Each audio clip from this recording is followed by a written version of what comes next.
Before laughter ever filled the tents of Abraham, there were decades marked by a profound silence that seemed to have its own weight and texture. It was a silence filled with questions that had no answers, and waiting that stretched the very fibers of the soul. The promise had been spoken long ago, under the vast canopy of stars, when the voice of the Creator told Abraham his descendants would be as numerous as the heavens. Abraham had believed, standing under that obsidian sky, tracing the constellations as if they were a signed contract written in fire.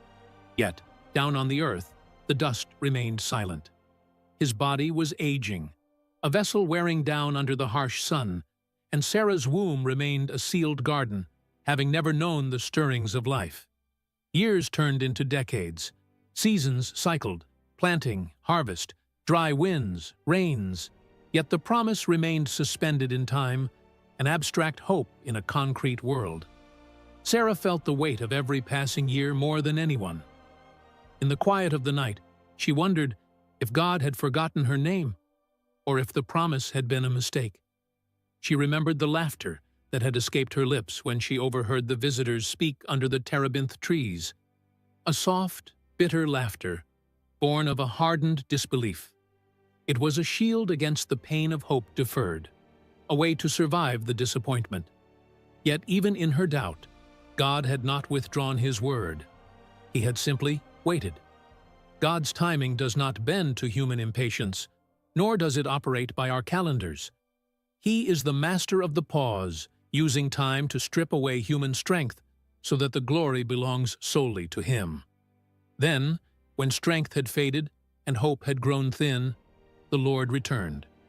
He came not with thunder or spectacle, but with the quiet, terrifying inevitability of faithfulness.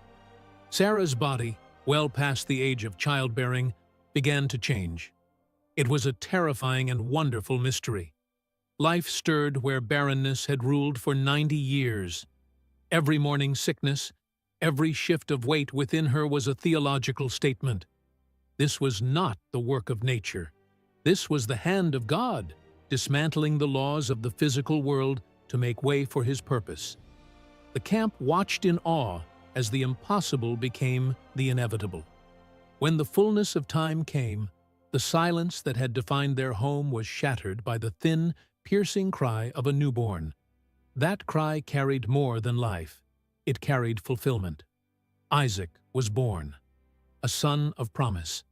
Abraham, a centurion in years, held his son, his hands trembling with reverence. 100 years of life rested behind him, years of failure, faith, and wandering. But in his arms lay the proof that God's promises are not weakened by time. He looked into the face of the child and saw the faithfulness of the Almighty reflected in every breath. Sarah held Isaac and wept tears of healing. Years of quiet pain dissolved in that moment of contact. She spoke words that reflected her transformed heart. God has made laughter for me. Everyone who hears will laugh over me. The bitterness was gone, replaced by a pure joy that bubbled over like a spring. God had taken her cynical chuckle and redeemed it into a name. Isaac. He laughs. It was a name that would forever remind them that God turns the impossible into a testimony. On the 8th day, Abraham circumcised Isaac in obedience to the covenant. As the boy grew, joy settled into the camp like a warm blanket. His laughter echoed through the tents, a sound that surely stopped Abraham in his tracks as he worked. A reminder of grace in the midst of the mundane. When Isaac was weaned, Abraham prepared a great feast. The tables groaned under the weight of the harvest, and music filled the air. Gratitude overflowed, spilling out in song and celebration. It was the high point of Abraham's life. Yet, even in moments of supreme fulfillment, shadows lingered. Ishmael stood watching. Once considered Abraham's heir, the center of his father's affection, his place had shifted. Sarah noticed his mocking behavior, a laughter that was not joyous but sharp, stirring deep fear within her. Old memories of impatience and rivalry returned. She saw a threat to the inheritance and spoke firmly to Abraham. "Cast out this slave woman with her son, for the son of this slave woman shall not be heir with my son Isaac." The demand crushed Abraham. Ishmael was his son. He had loved him and raised him for 14 years, pouring his life into the boy. The thought of sending him into the wilderness felt like a violation of his heart. But that night, God spoke again. His voice carried both clarity and compassion. He told Abraham not to be distressed. "Whatever Sarah says to you, do as she tells you, for through Isaac shall your offspring be named." But God added a promise: Ishmael would not be forgotten.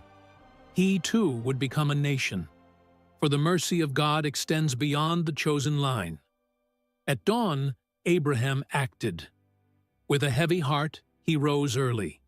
He took bread and a skin of water and placed them on Hagar's shoulder. The silence between them was heavy with unsaid goodbyes. Without anger, but with a grief known only to a parent, he entrusted them to God.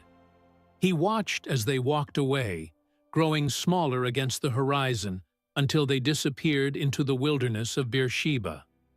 Faith sometimes requires surrendering what we love most, trusting that God's care is more sufficient than our own protection. The wilderness was harsh, an unforgiving landscape of heat and dust. When the water ran out, the reality of death closed in. Fear overwhelmed Hagar.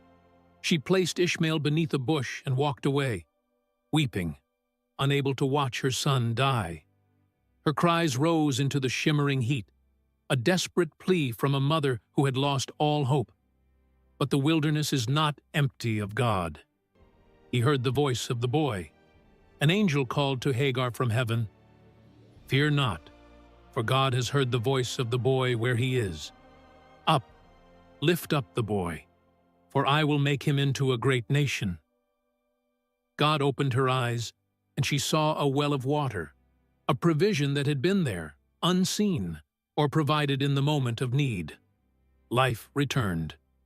God's compassion reached even the outcast, proving that His eye is on the sparrow and the stranger alike. Back in the camp, Isaac continued to grow. The promise was fulfilled when all human possibilities seemed gone. God had done exactly what He said He would do. The story is not merely history, it is a living prophecy for every soul that feels forgotten. The birth of Isaac stands as a towering declaration across the generations. It teaches us that God is faithful, but His faithfulness is often partnered with a timing that baffles the human mind.